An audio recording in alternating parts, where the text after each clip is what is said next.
Delhi liquor case ఎన్ని రాష్ట్రాల రాజకీయాలలో భూకంపం సృష్టించిందో చూస్తూనే ఉన్నాం. మెడకు పడ్డ పాము కరవక మానదన్నట్టు ఢిల్లీ సీఎం ఖాన్ నుంచి మన కవితక్క దాకా ఎవ్వరిని ఇడిచిపెడతలేదు. అందరు మెడకు చుట్టుకొని ఒక్కొక్కరిని కాటేస్తుంది. అయితే ఆ లిక్కర్ స్కామ్లా పైసలు దాటిచ్చిన కేసులా జైలున్న సుకేష్ గుప్తా అనేట ఆయన కవితక్క మీద మస్తు ఘాటుగా లెటర్ రాసిండు. ఆ అక్క మీద బాగానే కోపం ఉన్నట్టున్నది బ్రదర్కు.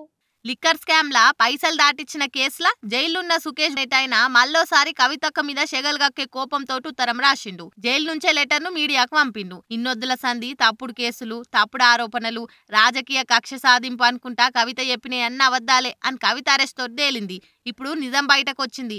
చేసిన పనుల కర్మఫలం గిప్పుడు ఎంటాడుతుంది అనుకొచ్చిండు. నిజం శక్తి ఏందో తెలుసుకోవాలి, ఎదుర్కోవాల్సి ఉంటది. నన్ను ఎవ్వలేం చేయలేరు అనుకునేటోళ్ళు. కానీ కొత్త భారతదేశంలో చట్టమే అన్నిటికన్నా శక్తివంతమైంది. నేను అంతకుముందు రాసిన లెటర్లో కూడా చెప్పిన. అందులో ఒకటి ఏంటంటే తెలంగాణ అసెంబ్లీ ఎన్నికలల్లో కార్ పార్టీ కథమవుతుంది. రెండోది తీహార్ క్లబ్ లో చేరేటందుకు కవితకు కౌంట్ డౌన్ మొదలైందని. ఈ రెండు ఇప్పుడు నిజమైనయనే అనిపిస్తుంది. కవిత అరెస్ట్ తోటి అవినీతి పాండోరా బాక్స్ ఓపెన్ అయింది. కవిత తోటి అవినీతి సహాయకులు అవినీతి రాజు అరవింద్ కేజ్రీవాల్ చేసిన అక్రమాలన్నీ బయటపడతాయి. లక్షలాది కోట్ల రూపాయల ప్రజాధనం లూటీ చేసి సింగపూరు, హాంకాంగ్, జర్మనీ అసొంటి దేశాలకు పంపిన విషయాలు బయటకు వస్తాయి. ఇది ఎవరికి అర్థం కావాలో వాళ్ళకి అర్థమవుతుంది అనుకుంటున్నా. అక్క, నేను వాట్సాప్ స్క్రీన్ షాట్ల ద్వారా బయట పెట్టిన నెయ్యి డబ్బాల కథలు, రేంజ్ రోవర్ల కలెక్షన్ కథలు, గోవా కథలు, కాంట్రాక్ట్ కథలు దర్యాప్తుల నిజమందే వెళ్ళినాయి. బయటపడే మార్గమే లేదు.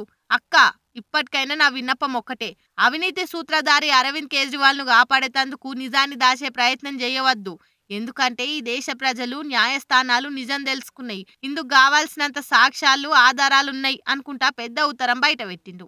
ఈ ఉత్తరం కార్పాటలకు పుండు మీద కారం జాలినట్టు అవుతుంది. ఏమైతుందో ఏమో మళ్ళా లాస్ట్కి వచ్చేసరికి కథ చూడాలిగా. వామ్మో, వాలంటీర్ల స్వామి భక్తి మామూలుగా లేదుగా. వాలంటీర్ వ్యవస్థను తయారు చేసి నెలకింత జీతం ఇచ్చి గవర్నమెంట్ కొలువు లెక్కనే మార్చేసిండు ఏపీ సీఎం జగన్ సారు.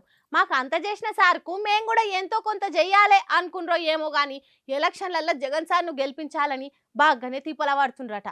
వాలంటీర్ల పేరు చెప్తేనే టీడీపీ జనసేనోళ్ళు జరుచుకుంటుర్రు.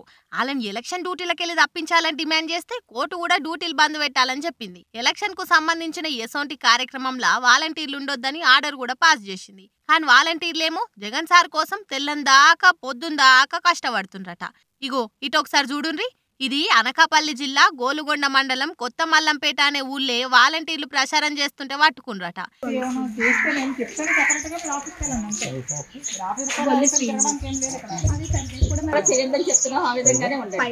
మనకు పైనుంచి ఏవైతే ఇన్స్ట్రక్షన్స్ వచ్చాయో అదే నేను గ్రూప్ లో పెడతాను త్రూ సెక్రటరీస్.